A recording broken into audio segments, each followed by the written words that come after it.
Hi, my name is Deanna Britt. You may know me as an attorney, as an educator, as a leader in the community. But that's not what we're here to talk about today. We're here to talk about failure, which is not something everyone wants to talk about.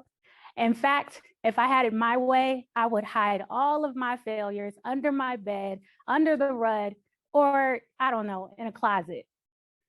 But we're going to take a new approach to failure today. I want you to think about the last time you failed at something, whether it was last year, whether it was a few months ago, or maybe you're watching this because you failed at something today. We're going to draw power from our failure. We're going to look at failure a new way. Okay, so let's talk about a couple of ways that we can draw power from failure. One, when we think about failure, the first thing that we feel is pain, right? Whether you're reading your failure, whether a conversation presents failure, whether a business transaction just did not work out, it's a failure. And in that moment, you're going to feel some pain, right? And pain isn't something that we enjoy. But guess what? Pain can be a good thing.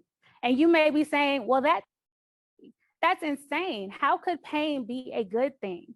I mean, the last time I experienced pain, it was a lump in my throat. I mean, I couldn't breathe. This thing, I mean, I remember blinking back the tears because I was so frustrated with my failures. And this just wasn't one, it was failure after failure after failure. But guess what? It turned out to be a good thing because I realized in my moments of failure, whether it was in business, academia, or in relationships, that at that moment, the pain that I felt showed me that I was still alive, that I still wanted something. And I consider that to be a blessing. It's a good thing to feel pain, to feel something when you experience a failure. So you just have to press through it. I mean, 2 feet on the floor, get up, push through your pain to get through that failure. And that may be the opposite of what you typically do. You typically may lie there in that thing and just say, you know what? I'm just going to sit here and wallow in it. But if you could do something new, if you could have a different perspective where you realize the pain that you're feeling is a good thing, you'll see that it doesn't last forever, right? And even if the pain is in fact painful and it hurts and it manifests in your body, right? Pain can affect your health, right? When you're emotionally in pain. But again, it's just showing you that you're alive and that you're still breathing and that you're connected to what it is that you want. When I think about failure, again, there are so many different ways that we can draw power. There is power in our resilience, the ability to get up again, right? And in fact, that's how some of my peers describe me. They say, you know what? You are resilient. You will get up over and over and over and over again. And that has to be your approach, right?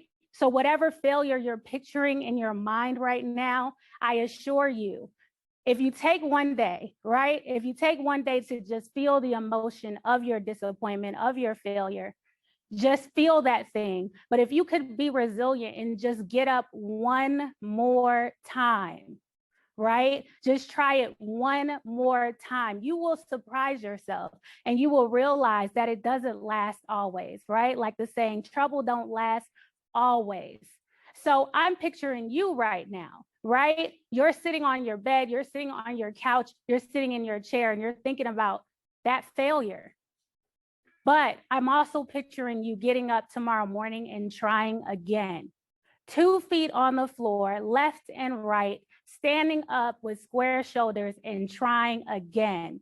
There is so much power if you could just be resilient. That's what I learned. Third, there's power in love.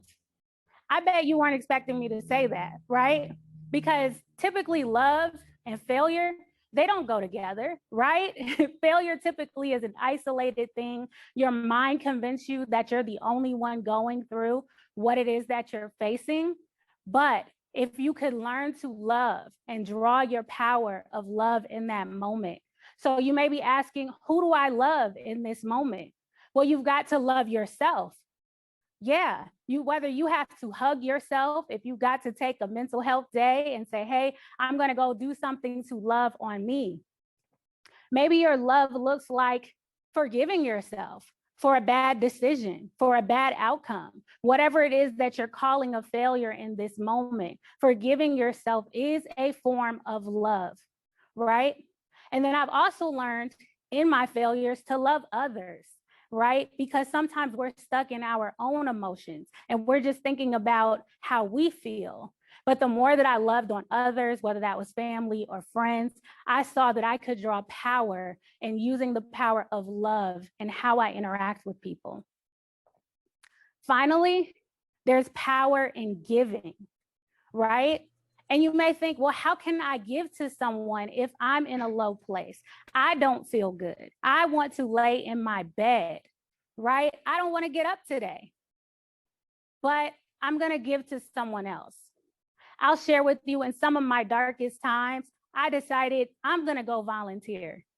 And this may shock you, right? But I said, I'm going to go volunteer. I'm going to find some children that want to be where I am, right? I'm going to find someone that's going through something that is a little bit more severe. They would switch places with me in a heartbeat. Let me go give that person my time. And so that's what volunteering looked like. And guess what? I mean, I even thought, what could I give this person? I know it's crazy, but I thought, what could I give this person if I'm dealing with a failure? But wallowing in my bed wasn't working. Complaining to my friends were not working, right? So I had to try something new. So the something new looked like finding a school, finding a community organization, getting up 2 feet on the floor and finding someone to give my time to as a volunteer. Or maybe it was mentoring, right? Finding folks to allow to intern for me so that I could sow into them daily, even though I'm still going through things, right? Or perhaps it was educating the community, right? Being a leader in the community, no matter what I emotionally felt like.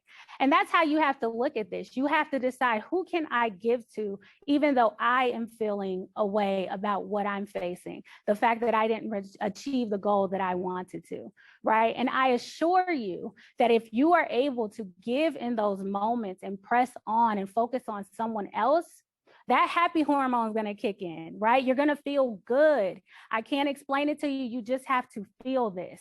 And then for that moment, you will have an opportunity to forget what you're focusing on and focus on someone else and blessing their life.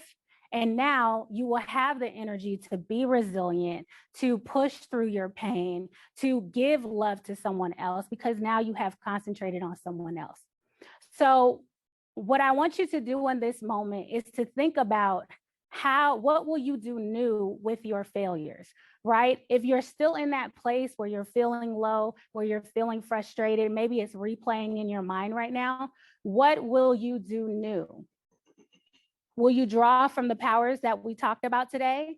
The power of pain, the power of resilience, the power of love, the power of giving? Or will you find your own power? Think about that for a while. And I hope that tomorrow when the sun shines, because there's one thing about the sun, it's definitely going to shine tomorrow, right? So when you get up tomorrow, I hope that you find your power and you're able to push past, surpass that failure so that you can find your own success. Thank you.